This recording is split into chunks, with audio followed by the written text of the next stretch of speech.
নমস্কার বন্ধুরা, আবারও একটা নতুন পর্বে আপনাদের সবাইকে স্বাগত। আজ আমি কোনো রেসিপি নিয়ে আসিনি। আজ আমরা সবাই মিলে এক জায়গায় গেছিলাম, তো ভাবলাম সেই ভিডিওটাই আপনাদের সাথে শেয়ার করি। তো বাড়ি থেকে খুব সকাল সকালই বেরিয়ে পড়েছিলাম। সকাল মানে প্রায় 9টা বেজে গেছিল।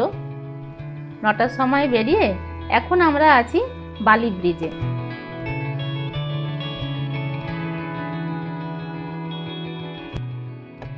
এখন প্রায় কোলাঘাটের কাছাকাছি চলে এসেছি। এখন কোলাঘাটের ব্রিজে উঠছি।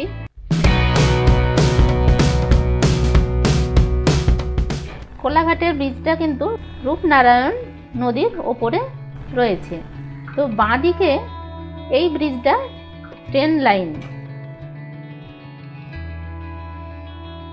এই ব্রিজ থেকে নামার পরেই চোখে পড়বে কোলাঘাটের তাপবিদ্যুৎ কেন্দ্র। ওই দূরে যে চিমনিগুলো দেখা যাচ্ছে ওইটাই কিন্তু কোলাঘাটের তাপবিদ্যুৎ কেন্দ্র। কোলাঘাট ব্রিজ থেকে নেমে কিছু দূর গেলেই আমাদের আবার টার্ন নিতে হবে বাঁ দিকে, আর সোজা রাস্তাটা চলে যাচ্ছে খড়গপুর। বাঁ দিকে দীঘা যাওয়ার রাস্তা, সেই রাস্তাটাই ধরলাম। আর মেছেদা পৌঁছানোর পর আবারও বাঁ দিকে ঘুরে আমরা তমলুক যাওয়ার রাস্তাটা ধরলাম। আজ আমরা তমলুক যাচ্ছি, আর তমলুক যাওয়ার রাস্তাতেই কিন্তু আবারও দেখতে পেলাম সেই কোলাঘাট তাপবিদ্যুৎ কেন্দ্র। আমাদের রাজ্যে মানে পশ্চিমবঙ্গের বৃহত্তম তাপবিদ্যুৎ কেন্দ্র হলো বাঁকুড়ার মেজিয়া। তবে সেই অনুযায়ী কোলাঘাট কত নম্বরে আছে সেটা আমার কিন্তু জানা নেই। তবে এই কোলাঘাটও কিন্তু খুব একটা ছোট না, বিশাল বড় এলাকা জুড়ে আছে এই তাপবিদ্যুৎ কেন্দ্রটি। আর এই যে 6টা চিমনি দেখা যাচ্ছে, এই সাইড থেকে কিন্তু 6টা চিমনি আমরা পরিষ্কার দেখতে পাই। আমি যতদূর জানি এই তাপবিদ্যুৎ কেন্দ্র কিন্তু কয়লা দিয়েই উৎপাদন হয়।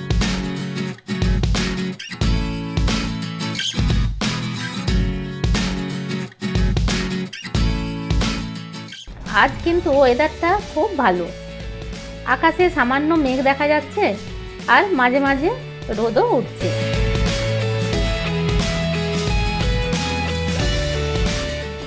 এই রাস্তাটা কি দারুণ, এত সুন্দর গাছপালা, দুধার সবুজে ভর্তি। তো এই রাস্তাটাই কিন্তু গেছে তমলুক শহর। তো আজ আমরা যাচ্ছি তমলুকের বর্গভীমা মন্দির। এটা পূর্ব মেদিনীপুরের তমলুকে অবস্থিত।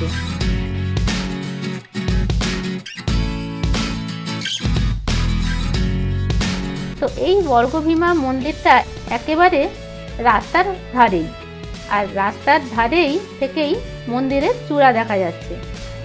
যদি মন্দিরে পুজো দিতে যান তো ডান দিকে অনেক দোকান আছে। পুজোর ডালি নিয়ে সিঁড়ি দিয়ে উঠে যেতে হবে। বেশ অনেকগুলোই সিঁড়ি পেরিয়ে মন্দিরের চাতালে উঠে আসতে হবে। প্রায় 25-30টা তো সিঁড়ি হবেই। তবে কোনো অসুবিধা হয় না, দুধারেই কিন্তু এইভাবে রেলিং দেয়া আছে। বয়স্ক মানুষদের কিন্তু কোনো অসুবিধা হয় না। তো এতগুলো সিঁড়ি পেরিয়ে মন্দিরের চাতালে উঠে এলাম। মন্দিরের ভেতরটাও কিন্তু খুব পরিষ্কার পরিচ্ছন্ন, আর সব জায়গাতেই দেখলাম পাখার ব্যবস্থা আছে। তো এই জিনিসটা খুব ভালো লাগলো যে এই এত গরমের মধ্যেও পাখার ব্যবস্থা করা আছে। আর মাঝে মাঝে কিন্তু শেডও দেওয়া আছে, মনে হয় রোদ বৃষ্টির জন্য শেডও করে দেওয়া আছে। এই মন্দিরে অনেক রকম অনুষ্ঠান হয়, যেমন আমি দেখলাম একটা বিয়ের অনুষ্ঠানও চলছে, আর এপাশে অন্নপ্রাশনের অনুষ্ঠানও হচ্ছে।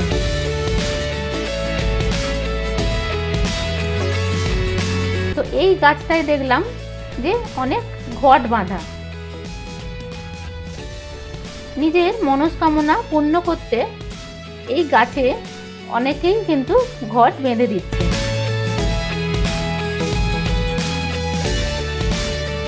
নিজের মনস্কামনার ইচ্ছা মায়ের কাছে জানিয়ে তারপর ওই গাছে ঘরটা বাঁধতে হচ্ছে। তো এখন চলে এসেছি মায়ের দর্শন করার জন্য।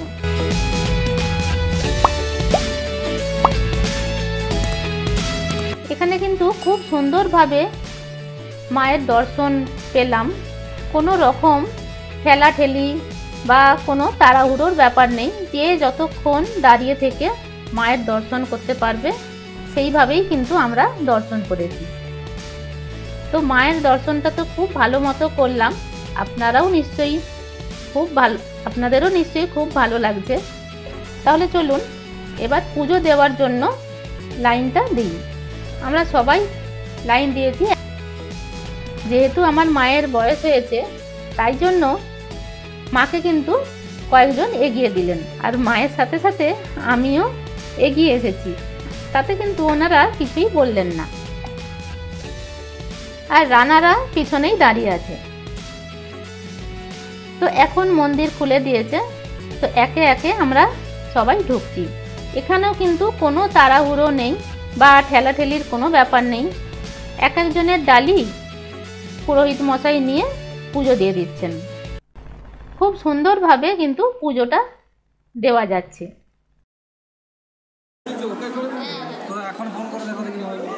জানলাম আগে কিন্তু আরও সামনে থেকে পুজো দেওয়া যেত, কোভিডের পর থেকে পুজো দেওয়ার লাইনটা আরও পিছিয়ে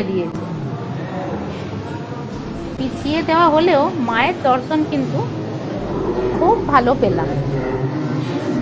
অনেকের মুখেই শুনেছি এটা খুব প্রাচীন মন্দির, আর এটা কিন্তু শক্তিপীঠ, ভারতের অন্যতম শক্তিপীঠ নির্ণায়ক তথ্য অনুযায়ী এই পীঠ 51 পীঠের প্রথম পীঠস্থান। এই কথাগুলো কিন্তু সবই আমার শোনা কথা। আরও একটা কথা হলো যে এই মায়ের প্রিয় সন্দেশ হলো মাখা সন্দেশ। যে কোনো কিছুই সন্দেশ দিয়ে পুজো দিলেও মাখা সন্দেশটা অবশ্যই দেবেন, কেননা এই মায়ের কিন্তু মাখা সন্দেশটা অত্যন্ত প্রিয় একটা সন্দেশ। এটাও আমি জানলাম যে দোকান থেকে আমি পুজোর ডালি নিয়েছিলাম, ওনারাই আমাকে বললেন।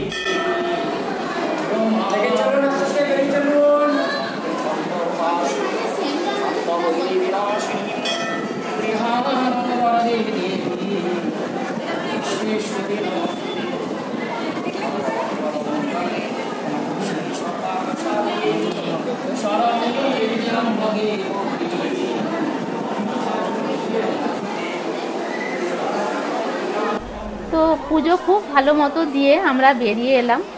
পুজো দিয়ে বেরিয়ে এসেই বাঁ দিকে রয়েছে চরণামৃত নেওয়ার একটা কাউন্টার।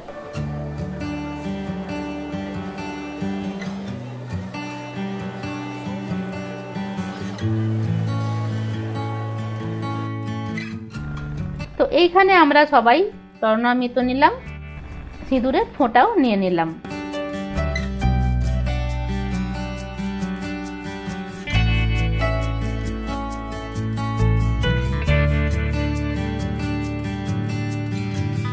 আর এই যে চরণামৃত নেওয়া হচ্ছে, এর অপোজিট সাইডেই ভোগ বিতরণের ব্যবস্থা রয়েছে।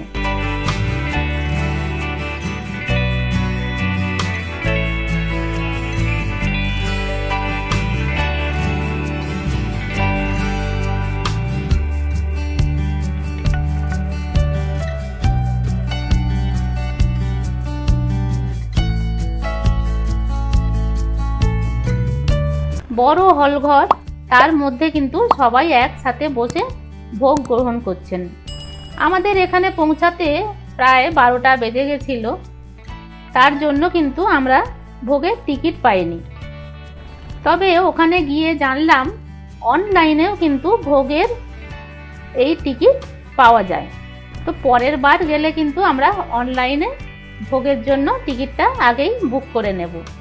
আর আপনারা যদি ওখানে গিয়ে ভোগের জন্য টিকিট কাটেন তো 9টার মধ্যে কিন্তু টিকিটটা কেটে নিতে হবে। এবার কিন্তু বাড়ি ফেরার পালা। তো ভোগ তো পেলাম না, ওখানে বেশ কিছুক্ষণ বসে থাকলাম আর কয়েকটা ফটো তুলে নিলাম।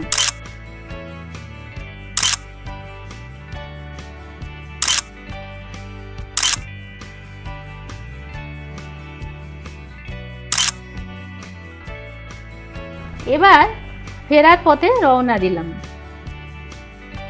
আপনাদেরও যদি মনে হয় যে বর্গভীমা মন্দির একবার যাবেন, তবে খুব সহজ রাস্তা। ট্রেনে করে গেলে মেচেদা স্টেশনে নেমে আপনারা কিন্তু বাসে করে যেতে পারেন। মেচেদা থেকে তমলুক 20 কিলোমিটার। তমলুক পর্যন্তও কিন্তু ট্রেনে যাওয়া যেতে পারে। আর যদি তমলুক স্টেশন থেকে যান তাহলে ওখান থেকে কিন্তু অটো পেয়ে যাবেন, সেটা খুবই সামনে।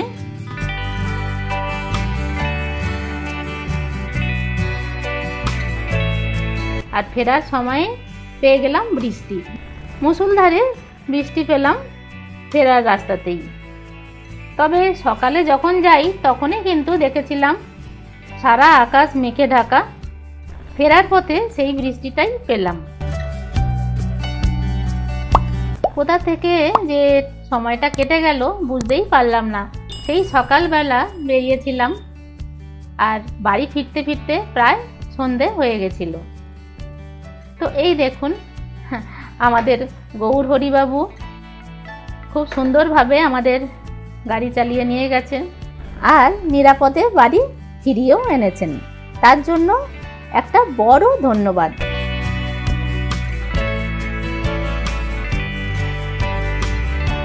আবারও বালি ব্রিজ ধরলাম ফেরার জন্য।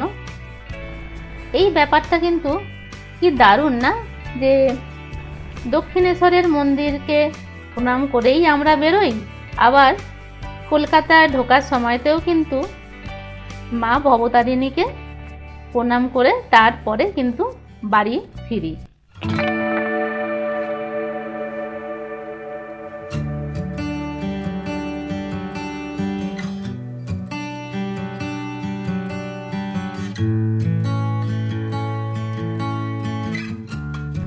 তাহলে বন্ধুরা, আজকের ভিডিও কেমন লাগলো অবশ্যই কমেন্ট করে কিন্তু জানাবেন।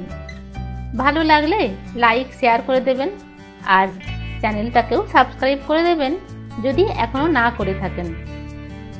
পাশে থাকা বেল বাটনটাও অবশ্যই প্রেস করে দেবেন যাতে আমি যখনই নতুন কোনো ভিডিও আপলোড করি আপনার কাছে নোটিফিকেশন পৌঁছে যায়।